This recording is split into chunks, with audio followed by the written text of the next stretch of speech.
Hello বন্ধুরা, আশা করি তোমরা সবাই ভালো আছো আর আমিও কিন্তু বেশ ভালো আছি।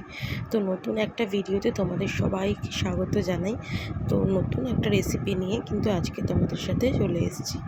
তো রেসিপিটা কিন্তু খুব সিম্পল অ্যান্ড সহজ, শাহি মালাই পনির। তো যে নিরামিষের দিনেই এই রেসিপিটা রান্না হয়েছিল, কিন্তু এত টেস্টি খাবার খেয়ে আমি নিরামিষ আর আমিষ দুটোই ভুলে গিয়েছি। মানে আমিষের দিনও আমি নিরামিষটাই খেয়েছিলাম, যেহেতু একটু বেঁচে ছিল। তো দেখো, এখানে কিন্তু আমি পোস্তটা একটু ভিজিয়ে নিয়েছিলাম, আর এদিকে কিন্তু একটু বেশি করে কাজু আর চারমগজ নিয়ে ভিজিয়ে রেখেছিলাম। এদিকে পনিরগুলোকে এরকম একটা স্কোয়ার স্কোয়ার কিউব আকারে আমি কিন্তু কেটে নিয়েছি।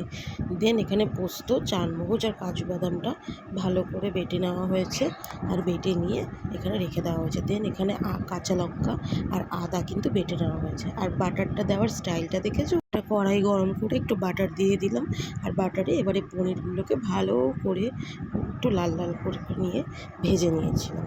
তো পনিরগুলোকে ভেজে নেওয়ার পর একেবারে কিন্তু আমি একটু গরম জল করে রেখেছিলাম, ওই গরম জলে পনিরগুলোকে ভিজিয়ে দিয়েছিলাম।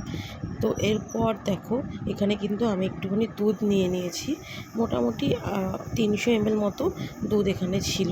তো তারপরে একটা কড়াইতে একটু বাটার, একটু সাদা তেল দিয়ে ওই তেজপাতা, শুকনো লঙ্কা আর গোটা গরম মশলা ফোড়ন দিয়ে নিয়েছি।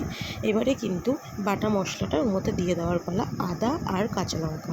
তো দিয়ে দেওয়ার পর এবারে ওর মধ্যে আমি যে পেস্টটা করে রেখেছিলাম, ওই পেস্টটা কিন্তু দিয়ে দিলাম।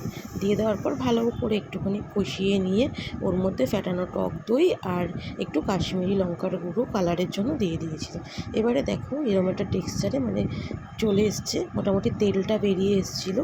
তখন একটুখানি দুধ ওর মধ্যে অ্যাড করে দিলাম, ভালো করে ফুটিয়ে নিয়ে ওর মধ্যে পনিরগুলোকে অ্যাড করে দিয়েছি। একটু ফুটে এলে এরকম টেক্সচারে এটা কিন্তু রেডি হয়ে যাবে। এবার ওপর দিয়ে তোমরা একটু বাটার বা ঘি দিয়ে দিতে পারো, আর তারপরে লাস্টে একটু কাসুরি মেথি অ্যাড করে দিতে হবে, তাহলে কিন্তু রেডি হয়ে যাবে। তাহলে তো দেখলেই বন্ধুরা কীভাবে শাহি পনিরটা আমি রান্না করলাম, শাহি মালাই পনির। তো তোমরা এইভাবে রান্না করে দেখো, খুব ভালো লাগবে খেতে। আর অবশ্যই আমাকে কমেন্ট আর লাইকের মাধ্যমে জানিও। আর যারা যারা এখনও ফলো করোনি, অবশ্যই ফলো করে নিও। ধন্যবাদ।